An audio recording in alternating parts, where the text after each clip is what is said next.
ఆయనకి ఇష్టమైన బలి నైవేద్యములు అర్పించే ముందు మనం ఏం చేయాలంటే గంగాళంలో ఉన్నటువంటి నీళ్లతోని మనం శుచిపరచుకోవాలి కదండి. శుచిపరచుకోకుండా పరిశుద్ధపరచబడకుండా దేవుడిని ఆరాధిస్తే ఆరాధన దేవుడికి ఇష్టం ఉండదు. కాబట్టి సంఘంగా మనకి దేవుడికి తెలియని మాట అంటే వాక్యం అనే గంగాళంలో నీళ్లు వాక్యంతో పోల్చబడ్డాయి. కాబట్టి ఈ వాక్యం చేత ముందు మనం సరి చేసుకోవాలి. ఈ సరి చేసుకుంటూ ఉన్నప్పుడు గతించిన దినాల్లో మన పితరుల కాలంలో దేవుడు చేసిన కార్యాలను బట్టి వారు ఏ విధంగా నడిచారు, ఏ విధంగా దేవుడు ఉగ్రతకు పాలైపోయారు, ఏ విధంగా వారు దీవించబడ్డారు, ఇవన్నీ మాదిరులు మనం ఎత్తికి పెట్టాడంటే నేటి సంఘంలో మనము చేయవలసిన కార్యాలు చేయకూడదు. చెయ్యాలనుకున్న కార్యాల ద్వారా దేవుడిని చేసి మహిమపరచడానికి మన ముందున్న వారిని మనకి సాక్షులుగాను మాదిరిగాను పెట్టాడు. దేవుడి స్తోత్రం కలుగును. అవన్నీ గమనిస్తూ ఉన్నప్పుడు, అవన్నీ ధ్యానిస్తూ ఉన్నప్పుడు అందులో చెడు చేసిన వారు ఏ విధంగా నాశనం అయిపోయారు, దేవుడికి ఇష్టమైన వారు ఏ విధంగా దీవించబడ్డారు అని ఆలోచిస్తూ, ఒకవేళ ఈ వారంలో నేను ఏదైనా చెడు చేస్తుంటే, ఈ వారం దినాల్లో నా జీవితంలో, నా మనసులో, నా ఆలోచనలో, నా తలంపులో ఏదైనా చెడు కార్యాలు కానీ, చెడు ఆలోచనలు కానీ, చెడు ఊహలు కానీ కలిగి ఉంటే, ప్రభువా నీ మందిరానికి నాకు నీ కృప ద్వారా తోడుకొని వచ్చావు, ఇదిగో తండ్రి నా చెడంతా నీ వాక్యంలో నేను కడుక్కుంటున్నాను, నన్ను పరిశుద్ధపరిచి నీకు ఇష్టమైన ఆరాధకుడిగా నీకు అర్పించే నైవేద్యంలో పరిశుద్ధ కలిగి ఉండడానికి సహాయం చేయమని మనం ఈ వాక్యం ద్వారా సరి చేసుకుని అప్పుడు దేవుడికి స్తుతియాగం చెల్లిద్దాం. దేవుడికి స్తుతి కలుగును కదా.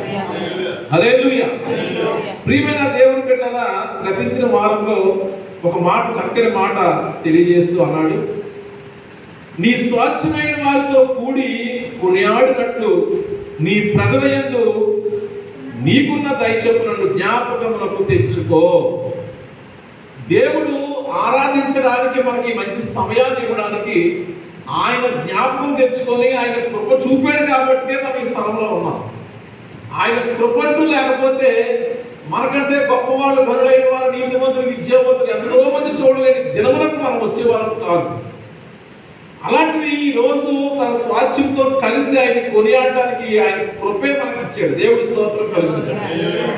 ఆయన కృపను తలపోసుకుంటూ ఆయన తండ్రి స్థానంలో ఉండి తన బిడ్డలకు కొన్ని హెచ్చరికలు చెప్తున్నాడు, కొన్ని బుద్ధిపూర్వకమైన వాక్యాలు చెప్తున్నాడు. అవి చెప్తున్నప్పుడు ఇవి నా కోసమే చెప్తున్నాడు, నేను సరి చేసుకోవాలి అనే ఆలోచనలో ఉంటే దేవుడు నిన్ను సరి చేయడానికి ఇష్టపడతాడు. నీకు సరి చేయబడినప్పుడు, నీకు దేవుడికి ఇష్టమైన సాధనంగా పాత్రగా నువ్వు మార్చబడినప్పుడు దేవుడు నీలోకి వచ్చి నివాసం చేస్తాడు. దేవుడి స్తోత్రం కలిగింది. హల్లెలూయా.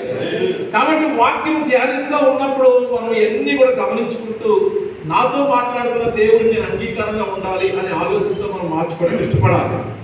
ఈ రోజు దేవుడు ఒక మాట చెప్తున్నాడు, ఇశ్రాయేలీయులను అద్భుతమైన రీతిలో అరణ్య యాత్రకు నడిపించాడు. ఆయన ఐగుప్తు దాస్యంలో నలిగిపోతున్నటువంటి ఇశ్రాయేలీయులు, ఐగుప్తులో ఉన్నటువంటి ఫరో అనే శాతాను బంధకాలు, ఐగుప్తు అనేది లోకము దుష్టుడి చేతిలో ఉంది. లోకానికి అధికారి అపవాది.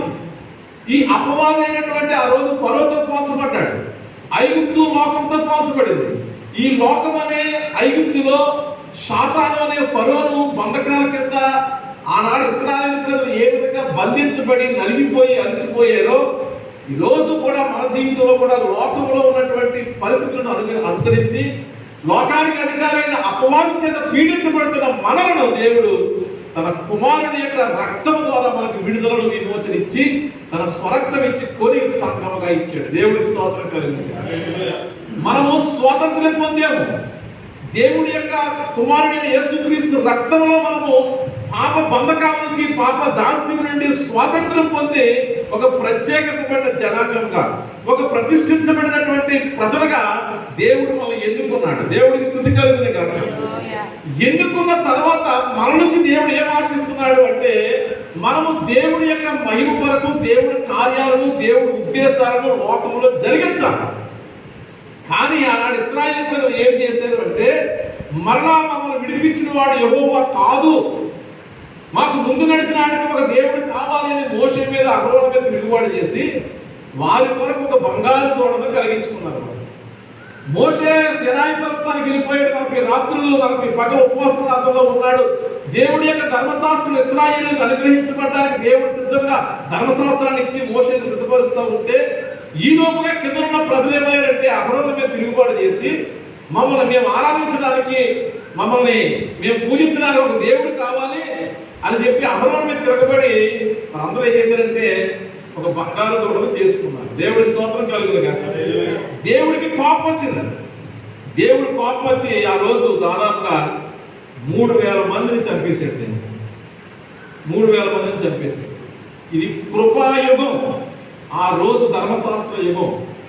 ఆ రోజు పంటికి పన్ను కంటికి కన్ను, పాపం చేస్తే చంపేయాలి, వ్యభిచారం చేస్తే రాళ్ళిచ్చి కొట్టియాలి. ఆ రోజుల్లో యేసుక్రీస్తు వచ్చిన తర్వాత కృప మనం వెంటాడుతూ ఉంది. మనం చేసిన పాపాలు నిమిత్తం ఎన్నిసార్లు దోషం చేసినా ఆయన కృప అడ్డుగా వస్తుంది. దేవుడి స్తోత్రం కలిగింది.